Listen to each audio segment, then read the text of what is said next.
l'eau à la bouche. J'ai des pots maçons devant moi qui sont fantastiques. Je vais vous dire, moi, j'ai un dada pour les pots maçons. Nat, tu les as redécouverts. Qu'est-ce qui s'est passé? Comment tu les avais oubliés?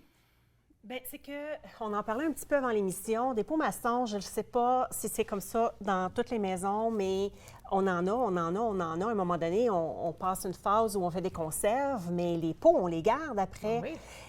Mais les conserves, moi, ça fait quelques années que j'en ai pas fait. L'année passée, j'ai fait de la fermentation. On a des phases, hein? C'est ça. Ouais. J'avais eu une phase où est-ce que j'en ai fait de la conserve. Là, j'ai comme moins le temps d'en faire. Puis mes pots maçons ramassaient carrément la poussière au sous-sol. Souvent, mon mari m'a dit, Nathalie, on fait quoi avec ça? Est-ce qu'on s'en débarrasse? Puis j'avais toujours quelque chose dans moi qui disait non. On se débarrasse On va pas. trouver une utilité à un moment Non, mais donné, c'est parce que c'est non, ça. mais c'est comme s'il y a un attachement aux pots maçons. Je ne sais pas d'où ça vient, mais c'est comme non, on jette pas les pots maçons. C'est comme important, c'est comme précieux. Tu sais. Mais tu peux faire plein de choses à faire. Mais puis toujours dans, tu sais, j'en parle souvent dans l'optique de vouloir économiser du temps. Je me suis dit, il faut qu'il y ait une solution pour que je puisse juste ramasser mon lunch le matin puis m'en aller. Puis 2-3 ans passés, j'avais fait une recette de salade dans un pot maçon. Puis je me souviens, je l'avais faite à quelques reprises. Puis à chaque fois que je l'avais faite, puis quand j'en fais une pour moi, j'en faisais pour mon mari aussi. Puis tous les deux, on avait tellement des beaux compliments, puis comme plein de questions aussi. Je te jure, cette semaine, bien pas cette semaine, depuis que j'ai commencé à faire mes lunchs comme ça, je pense que j'ai fait au moins 5 chroniques de Notre en parle. Là. Oh, oui, Tu sais, parce qu'on me voit arriver avec ça, puis on dit qu'est-ce que c'est, qu'est-ce que tu as fait. Oui. Puis, Est-ce qu'il y en a un que tu aimerais montrer en premier?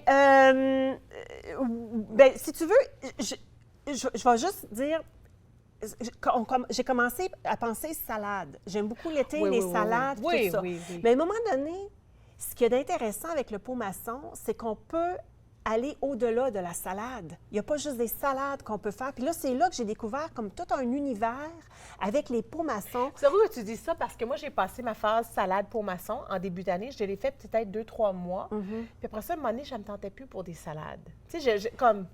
Mais là, tu je peux voulais prendre autre ton chose. restant de souper. Mettons, ce soir, moi, j'avais fait un souper croque-pot parce que le souper était prêt quand je suis arrivée et tout ça. Fait que j'avais comme une espèce de mélange de cubes de bœuf dans une sauce. Mais là, je mettrais... Puis là, il y a une technique pour remplir ton pot maçon. Tu mets tes sauces dans le fond. Je mettrais ma viande en sauce dans le fond, je mettrais mon riz par-dessus, je mettrais mes légumes par-dessus et je fermerais mon pot maçon. L'idée, c'est de bien remplir son pot maçon, puis c'est très, très bien expliqué dans le petit livre ici. Puis ça s'appelle Mason jar, tu sais. Fait que tu sais, des salades Mason jar. Fait que ça l'explique très bien la technique ici. Tu vois, donc tu mets, si on construit une salade, parce que vraiment, on utilise le pot maçon, on prend avantage de sa verticalité. OK? Et là, on construit sa salade. Donc, on va commencer par mettre nos vinaigrettes dans le fond. OK? Après ça, on va rajouter tous nos légumes qui n'absorberont pas l'humidité de la vinaigrette. Donc, les piments, peu importe la couleur, les tomates, tous les légumes, la carotte. On met pas la laitue, non, on c'est met ça. pas la carotte, tous légumes durs. On va mettre après ça, ils considèrent aussi le cocombe. Les tu sais. légumineuses. Les légumineuses, c'est ça. On met ça dans le fond. Là, quand on a fini de remplir nos légumes plus durs, là, on va commencer à rajouter, si on met des pâtes, ou si on met du quinoa, ou si on met du millet, ou si on met du riz, ou des vermicelles, ou quoi que ce soit, on va venir les mettre par-dessus nos légumes durs. Ensuite, on va mettre notre verdure. Puis C'est tellement appétissant. c'est tellement beau, tu as envie de manger, tu sais. Puis par-dessus ta verdure, si tu veux rajouter des graines, des noix, du fromage, tu vas le mettre là. Mais l'idée, c'est vraiment de le remplir le plus possible parce que plus que tu le remplis, moins il y a d'oxygène dans ton pot.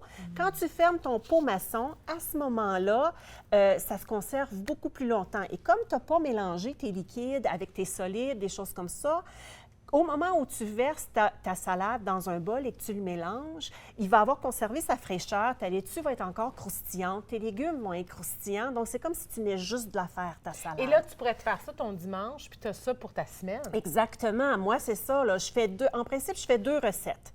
je vais faire 2 salades différentes ou 2 repas différents parce que tu peux aussi faire, puis c'est là que l'autre petit livre entre en ligne de compte, c'est que tu peux aussi faire des lunchs qui ne sont pas des salades dans ton pot maçon, toujours en gardant, tu sais, le principe de la verticalité. Donc, tu peux faire des soupes, tu peux faire des repas, tu peux faire un stir-fry, par exemple, mettre tous tes légumes dans le fond, tu mets ton riz par-dessus, tu scelles ça et tu le fais réchauffer une fois que tu es arrivé au bureau. Puis ça donne vraiment le principe de base parce que, puis il donne des quantités puis tout ça, mais tu n'as pas besoin vraiment de quantité. Tu peux y J'allais te aller. demander, est-ce qu'il faut suivre des recettes? Bien, non, parce qu'une fois que tu as compris le principe, tu y vas avec tes goûts à toi, Ouais. puis tout ça. Puis tu peux aller aussi garder ici, justement. Tu peux faire tes collations dans les pots maçons. Tu peux faire tes déjeuners dans les pots maçons. Moi, je me suis préparé un mélange d'œufs cuits durs que j'ai pilé, Oui. que j'ai mélangé avec de l'avocat, puis que j'ai mélangé avec, des assaisonnements, de la moutarde Dijon. Puis j'ai scellé ça dans mon pot maçon. Et quand j'arrive, je me fais une toast, je prends mon œuf brouillé, bien pas brouillé, mais... Oui, mélangé. là. mélangé, je le mets sur ma toast, puis j'ai mon déjeuner. J'ai pas besoin de prendre du temps le matin pour faire ce processus-là, pour avoir quelque chose de frais pour mon déjeuner. C'est rendu au vraiment bureau. sans joke le matin, là, tu pars avec ton pot. Puis Tu pars avec ton pot. Puis là, OK, ça, c'est une recette qui fonctionne très bien chez nous. Fait que là, je peux l'expliquer. Donc, dans le fond, j'ai une vinaigrette italienne. Ça, c'est la salade pizza. OK?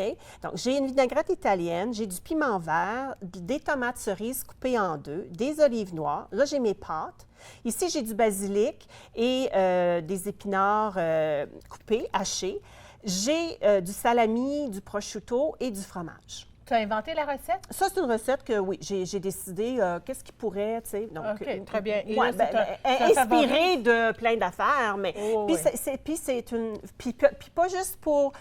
celle-là, c'est la portion pour mon mari. Fait que ça, c'est pour mon mari, mais je l'ai faite aussi pour mon fils. Fait que je l'ai fait dans un plus petit contenant. Ah! Mais comme mon fils joue au ballon avec sa boîte à lunch... tu as gardé la vinaigrette séparée. J'ai gardé la vinaigrette séparée, puis j'enverrai pas le pot maçon à l'école. Donc, le matin, ce que je fais, c'est que je la transvide dans un contenant en plastique. Et là, je mets la petite vinaigrette dans le contenant en plastique. Lui-même peut verser sa vinaigrette, Ben oui. mélanger, et après, il est prêt. Mais ça, c'est salade. Mais j'ai aussi fait cette semaine une soupe. OK. OK? Donc, ce qu'on a ici, c'est du brocoli. On a du champignon shiitake. Puis là, je ne sais pas où est-ce on a aussi un cube de bouillon fait maison, là, OK. Donc, j'ai fait comme une espèce de préparation de bouillon que je fais congeler. Je mets des cubes congelés.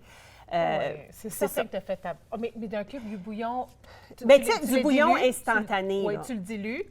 Puis là, tu le mets avec Non, de l'eau? non, c'est juste des légumes. C'est des légumes, c'est de la purée de légumes. Oui, je suis. OK, donc j'ai pris de l'oignon, du céleri, de l'ail. toi-même. J'ai fait moi-même OK. parce que les cubes de bouillon instantané qu'on achète en commerce ne conviennent pas pour les intolérances et les allergies alimentaires qu'on a à la maison.